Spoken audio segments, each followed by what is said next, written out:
Good morning, students. Today we will do the poem Ambulances, which is prescribed in your syllabus. It is poem number 11 in your syllabus. और मैं आज ये poem totally in English आपको नहीं कराऊंगी।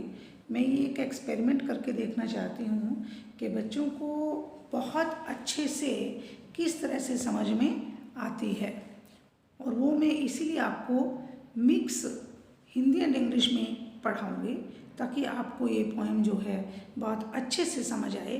अब तक मैंने जितने भी वीडियो शेयर किए हैं they are totally in English. आगे मेरी ये कोशिश रहेगी कि एक मैं इंग्लिश में डालूं और दूसरी मैं हिंदी में डालूं, but about this poem I will giving you the mix response that is in Hindi and in English, and poem number 11 Ambulances by Philip Larkin. Students, सबसे पहली बात तो मैं पोएम के बारे में आपको ये बताना चाहती हूँ that it is a pessimistic poem, it is very depressing poem. इसकी जो टोन है वो भी बहुत डिप्रेसिंग है, और इसमें जो थीम है वो है डिजीज़ एंड डेथ। ये डेथ जो है it can occur by an accident, it can occur by an illness, क्योंकि जो एम्बुलेंस है वो अपने आप में ही, एम्बुलेंस जो है वो अपने आप में ही एक सिंबल है। किस चीज़ का सिंबल है?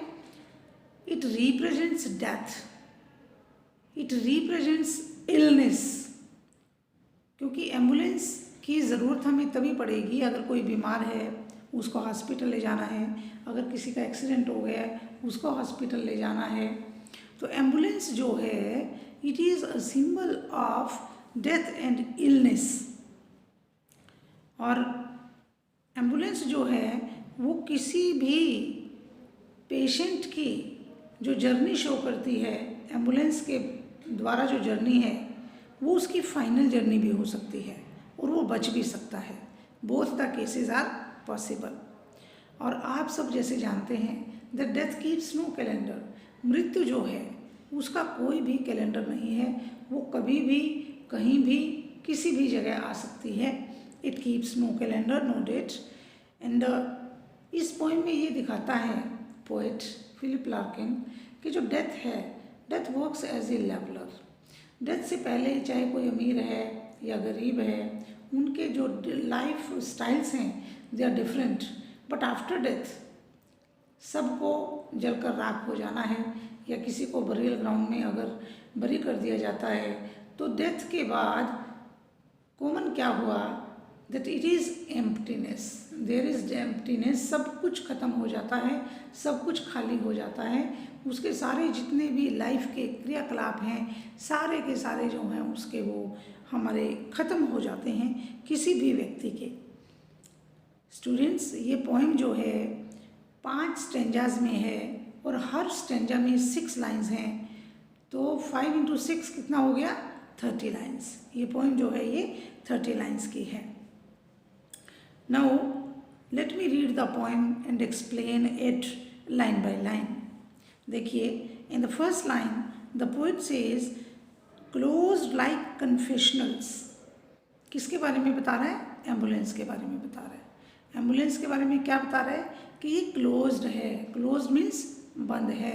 बाहर के लोग एम्बुलेंस को तो देख सकते हैं कि एम्बुलेंस आई है, बट उसके अंदर कोई एक्सीडेंट केस है, कोई इलनेस केस है, कोई क्रिटिकल केस है, कोई कम बीमार वाला केस है, कोई बूढ़ा है, बच्चा है, जवान है, इन सब चीज़ों के बारे में जो लोग एम्बुलेंस को देखते हैं दे कैन नॉट नो।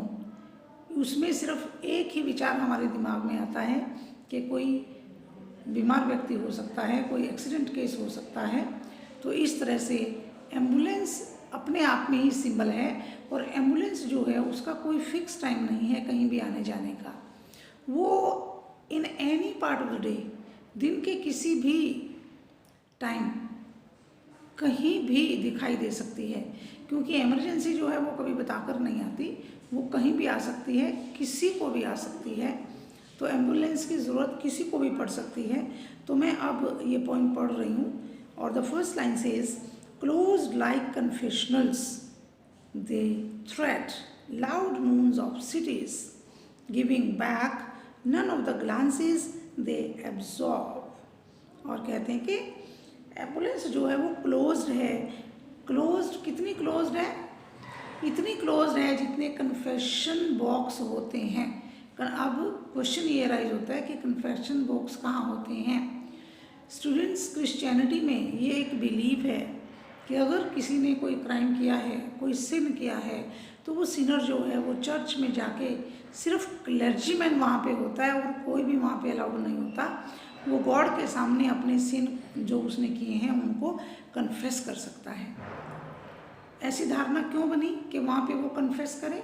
वो वहाँ पे कन्फेस इसलिए करे so that he can die और शी कैन डाई पीसफुली, ताकि वो आराम से बिना किसी बर्डन के, बिना किसी बोझ के इस दुनिया को छोड़ सके।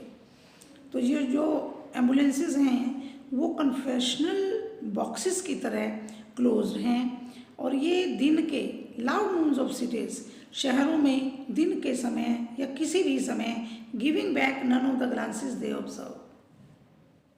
लोग एम्बुलेंस को देखते हैं बट जो एम्बुलेंस है वो किसी की केयर नहीं करती, वो किसी को भी हीड पे नहीं करती, वो अपने काम से चलती रहती है।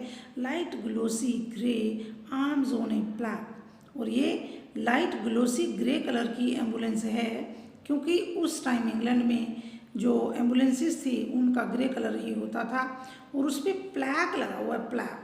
प्लैक का क्या मतलब है?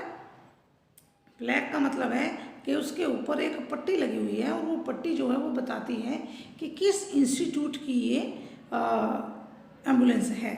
They come to me rest at any curve, और ये एम्बुलेंसेज जो हैं किसी भी कर्व पे, किसी भी मोड़ पे आके रुक सकती हैं पेशेंट को लेने के लिए। All streets in time are visited, और सभी स्ट्रीट्स में कभी ना कभी ये आती रहती हैं।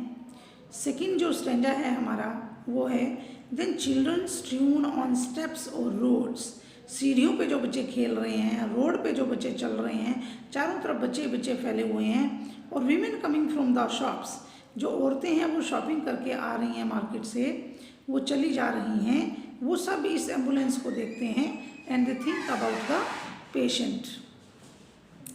And after that Manisha I meet you later on, wait. And past smells of different diners see, ये जो बच्चे हैं strewn on steps and roads, women coming from shops, ये सारा क्या दिखाता है कि जो पब्लिक लाइफ है it is going on normally but the patient is serious. Daily routine की एक्टिविटीज़ ये शो करता है। Past smells of different diners सी, रात को जो खाना खा के आ रहे हैं, खाना बन रहा है, सब अपने अपने काम में बिजी हैं। A wild white face that overtops red stretcher blankets momentarily and as it is carried in and stout.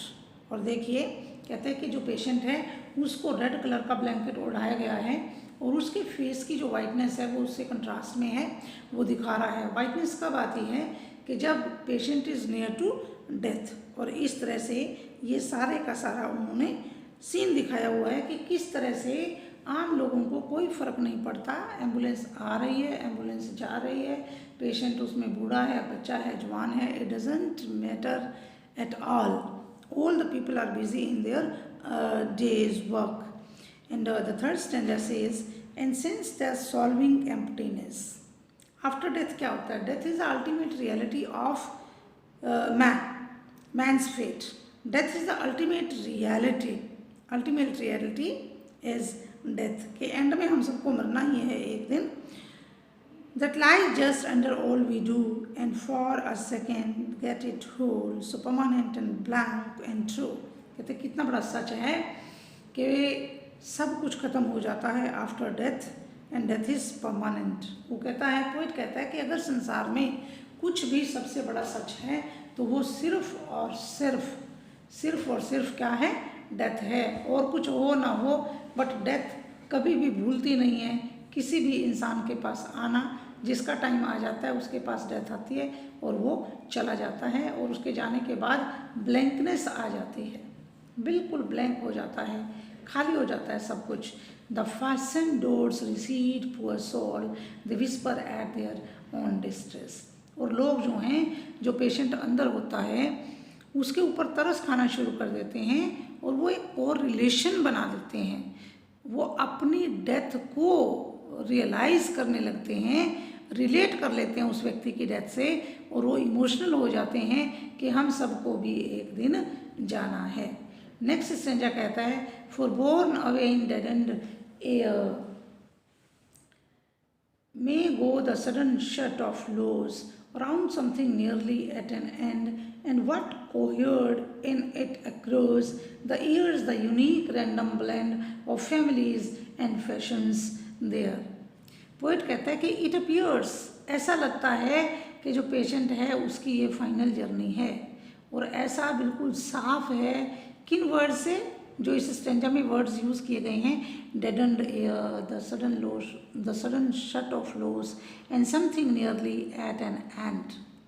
When the patient was alive, जब जिंदा था हमारा ये patient, he enjoyed the warmth of family and fashions, तो वो हर चीज़ को enjoy करता था, whether it was family, whether it were traditions, whether it were fashions, or in those days there was some cohesion between man and his family, and when he was alive there was a correlation between him and his family, between her and her family, but now, लेकिन अब life is slowly drifting away from the patient, he is near to death, death is approaching to the person।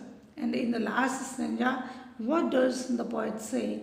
At last begin to loosen, far from the exchange of love, to lie unreachable inside a room, the traffic parts to let go by, brings closer what is left to come, and dulls to distance all we are।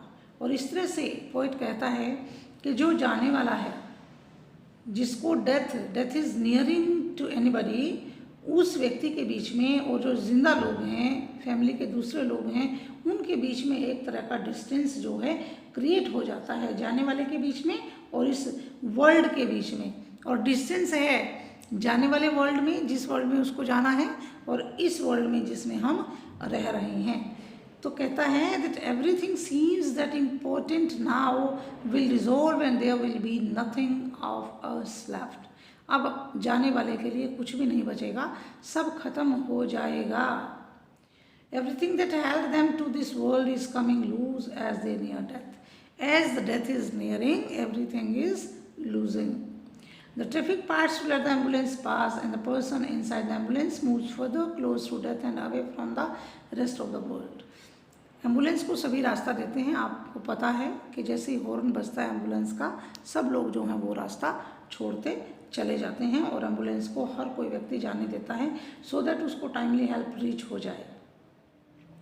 उसके बाद क्या होता है, the distance between this world and the next world, इस world में alive लोग हैं and दूसरे वर्ल्ड में, नेक्स्ट वर्ल्ड जो है उसमें मरने के बाद जाते हैं, इज डिमिनिशिंग, वो फासला कम हो रहा है। Then life is reduce to this end everyone goes to his final destination in the same way. और जाने का सबका तरीका एक सा ही है कि मरने के बाद सबके लिए यहाँ पे एम्प्टीनेस हो जाती है और उसकी सारी ही चीज़ें ख़त्म हो जाते हैं, सब कुछ उसका ख़त्म हो जाता है।